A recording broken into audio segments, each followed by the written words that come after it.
La loi des finances 2019 a été adoptée par les deux chambres du Parlement avant la fin de la seconde session ordinaire, une session qui a été clôturée officiellement ce jour. Toutefois, face à un désaccord entre le Sénat et l'Assemblée nationale sur les amendements apportés à cette loi, la décision finale reviendra au gouvernement par voie d'ordonnance. Convoqué pour la troisième fois par le Bianco, Boularazzona ne s'est pas présenté auprès de cette entité. Au cours d'une conférence de presse, son avocat a expliqué les raisons de son absence et a déclaré que le Bianco a rendu public les résultats de l'enquête menée contre son client, un point que le bureau anticorruption a réfuté. Un espoir de mettre fin à la guerre au Yémen, les pourparlers Stockholm ont permis une trêve dans plusieurs régions. Dévastées par la famine, un cessez-le-feu doit être observé.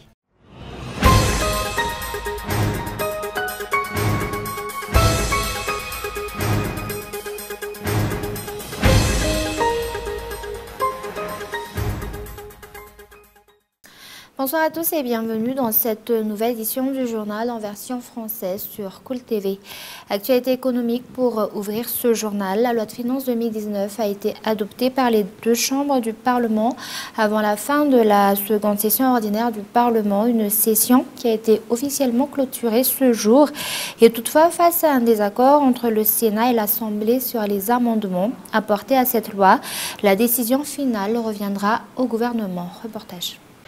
La seconde session ordinaire du Parlement a été officiellement clôturée ce jour. L'atermoiement de l'adoption de l'examen et de l'adoption du projet de loi de finances 2019 au sein des deux chambres a été source de polémique. Hier, 12 députés ont adopté le projet de loi de finances retourné auprès de l'Assemblée nationale par les membres du Sénat. Toutefois, chaque parti a maintenu ses amendements. Selon les explications de la ministre des Finances et du Budget, la décision finale reviendra au gouvernement par voie d'ordonnance.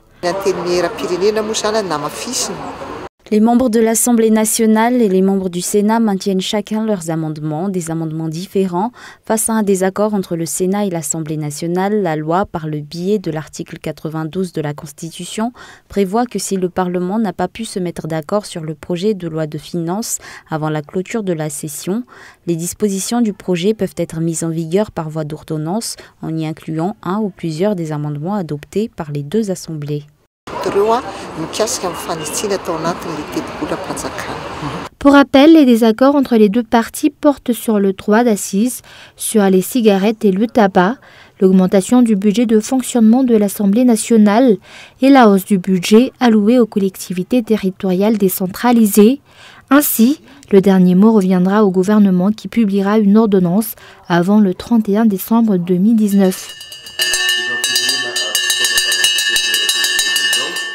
Et actualité diplomatique, Jean-Omer Berzik, un ancien ambassadeur de Madagascar à Bruxelles lors du régime de Marc Ravalomanana, a dénoncé certaines vérités concernant la gestion du pays au cours de cette période, des points qui ont été à l'origine de la suspension en 2008 de l'aide budgétaire provenant de l'Union européenne. Reportage. Des vérités sur la suspension de l'aide budgétaire fournie par l'Union européenne à Madagascar en 2008 ont été dénoncées par Jean-Omer Berzik, ambassadeur de Madagascar à Bruxelles de 2002 à 2006. Selon ce dernier, les explications de plusieurs termes de l'accord de Cotonou n'ont pas été respectées par le chef d'État de l'époque, Marc Ravalomanana. Il y a eu des monopoles ainsi que des confusions entre les responsabilités puisqu'à l'époque, Marc Ravalomanana était à la fois président de la République et propriétaire de l'une des plus grandes entreprises du pays. Il y a également eu des abus de pouvoir en matière d'amas de richesses. Et tout cela allait à l'encontre de l'accord effectué avec l'Union européenne, raison pour laquelle l'aide budgétaire fournie par l'Union européenne a été suspendue au mois de novembre 2008.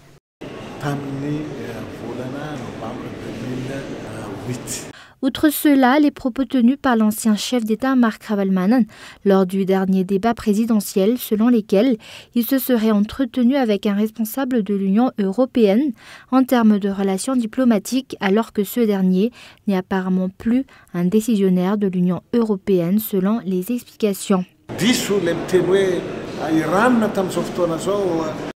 Les responsables au sein de l'Union européenne, quelles que soient leurs fonctions, sont remplacés au fil du temps selon l'exercice budgétaire. L'ancien président de la République, Marc Ravalman, en a évoqué un passage à Bruxelles pour un entretien avec Louis Michel, par exemple, alors que ce dernier a été remplacé depuis longtemps. D'autre part, l'Union européenne n'est pas une personne, mais une entité. Il ne faut pas oublier cela pour qu'il n'y ait aucune tromperie.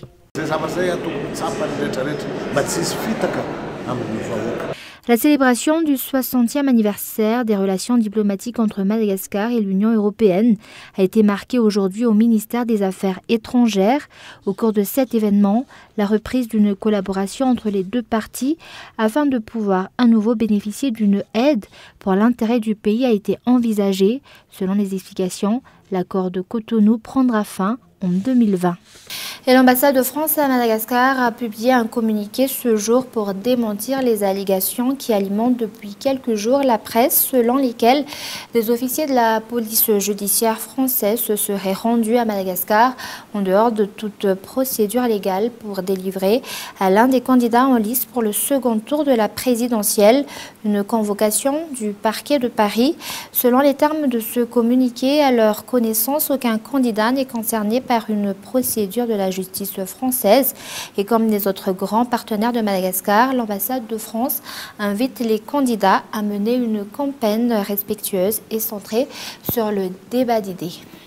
Mais également de l'actualité de ce jour, convoqué pour la 3e fois par le Bianco, Mboula Radzona ne s'est pas présenté auprès de cette entité ce jour au cours d'une conférence de presse. Son avocat a expliqué les raisons de son absence et a déclaré que Bianco a rendu public les résultats de l'enquête menée par son client. Les détails dans ce reportage. Pour la 3e fois, Mboula Radzona a été convoqué le 12 décembre par le Bureau indépendant anticorruption. Ce conseiller du chef d'État sortant ne s'est pourtant pas présenté à la convocation. La convocation a alors été reportée aujourd'hui, mais le jeune milliardaire ne s'est toujours pas présenté auprès de cette entité. Ce matin, son avocat a expliqué la raison de son absence. 12 décembre, Mboula Radzona a été convoqué le 12 décembre dernier. J'ai expliqué au Bianco que mon client se trouve en dehors de Tana selon les informations que j'ai reçues et ne pourrait donc pas répondre à la convocation parce qu'il ne peut pas encore rentrer à cause de mauvaises conditions climatiques. J'ai donc demandé à ce que cette convocation soit reportée le 20 décembre prochain. Une fois au siège du Bianco hier, j'ai réexpliqué les raisons de l'absence de mon client. Au cours de la conférence de presse tenue par les avocats de Mboula Radzona, ce dernier a déclaré que le Bianco a publié avant l'heure les résultats des enquêtes menées et les sanctions qui pourraient être prononcées contre son client, des affirmations que les responsables de la communication du Bianco a réfutées. Selon une enquête effectuée, si Mboula Radzona s'obstine à ne pas se présenter devant le Bianco au moment de sa convocation, il finira par faire l'objet d'une arrestation. Pour rappel, ce conseiller de l'ancien chef d'État est accusé de corruption, de trafic illicite de bois de rose et d'abus de pouvoir au sein du port de Touamas. Et avant de passer aux actualités internationales, aujourd'hui, le ministère de l'Environnement marque le 2e jour de la lutte contre la peste. L'insalubrité est une des premières causes favorisant la propagation de la peste. Ainsi, pour marquer cette journée, les employés du ministère de l'Environnement ont procédé au nettoyage de tous les bâtiments servant à ce ministère. Et depuis le début du mois d'août jusqu'au 12 novembre dernier, 43 cas de peste ont été notés dans tout Madagascar. Et pour rappel, le premier jour consacré par ce ministère pour la lutte contre la peste a été fixé le 21 septembre dernier. Et nous passons maintenant aux actualités internationales. Suite du sommet européen de Bruxelles, après de discussions très tendues sur le Brexit hier, l'Union européenne s'agace et refuse de renégocier l'accord. Écoutons les explications. Nos amis britanniques doivent dire ce qu'ils veulent, au lieu de nous faire dire ce que nous voulons. Nous sommes dans un débat quelquefois nébuleux, imprécis, et je voudrais que sur ce point, il y ait des clarifications affirmées. Nous nous préparons au niveau européen et au niveau national à un Brexit sans accord. Mais notre volonté est d'en trouver un. Nous ne remettrons pas l'accord que nous avons négocié de nouveau sur la table des discussions. Cela a déjà été fait et cela a été validé. Et en espoir de mettre fin à la guerre au Yémen, les pourparlers Stockholm ont permis une trêve dans toutes les régions dévastées par la famine. Un cessez-le-feu doit être observé dans les quelques jours à venir. Reportage de France 24. Des mains qui se serrent et la mine réjouie du secrétaire général de l'ONU.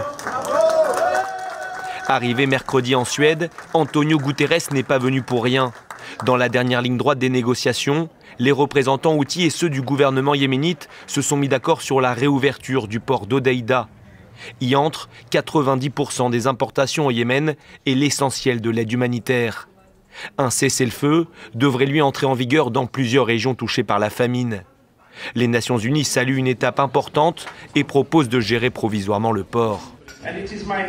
Ma conviction profonde était que sur la question d'Hodeïda, soit ça passe, soit ça casse. Car il s'agit d'être sûr que nous réalisons le premier pas d'un processus qui, nous l'espérons, conduira à la fin du conflit. Un optimisme partagé par Martin Griffith, l'émissaire de l'ONU pour le Yémen. Sur Hodeïda, le Conseil de sécurité va prendre la main et ce n'est jamais arrivé s'agissant du Yémen. Donc bien sûr ce ne sera pas facile, personne ne garantit un succès à 100%, mais je pense qu'il y a de la bonne volonté. Représentants du gouvernement et des rebelles se sont aussi entendus sur une liste de 15 000 noms en vue d'un futur échange de prisonniers. Deux partis qui se sont donné rendez-vous en janvier pour de nouvelles consultations. Des avancées donc, mais le chef de la diplomatie yéménite ne veut pas se réjouir trop vite. Il parle d'un accord hypothétique et préfère attendre de constater sa mise en œuvre sur le terrain à Hodeïda, une ville contrôlée par les Houthis et assiégée par les troupes de la coalition sunnite, soutien du gouvernement. Bémol également à propos de la réouverture de l'aéroport de Sanaa aux mains des rebelles. Il ne sera pas ouvert aux vols internationaux via l'aéroport d'Aden, la grande ville du Sud. Des détails de cet accord qui seront tous présentés au Conseil de sécurité de l'ONU ce vendredi. Et avant de se quitter, je vous rappelle les grands points de ce journal. La loi de finances 2019 a été clôturée officiellement ce jour et adoptée par les deux chambres du Parlement avant la fin de la seconde session ordinaire du Parlement. Toutefois, face à un désaccord entre le Sénat et l'Assemblée nationale sur les amendements apportés à cette loi, la décision finale reviendra au gouvernement. Et convoqué pour la troisième fois par le Bianco, Mboula Radzona ne s'est pas présenté auprès de cette entité ce jour. Au cours d'une conférence de presse, son avocat a expliqué les raisons de son absence et a déclaré que le Bianco a rendu public les résultats de l'enquête menée contre son client.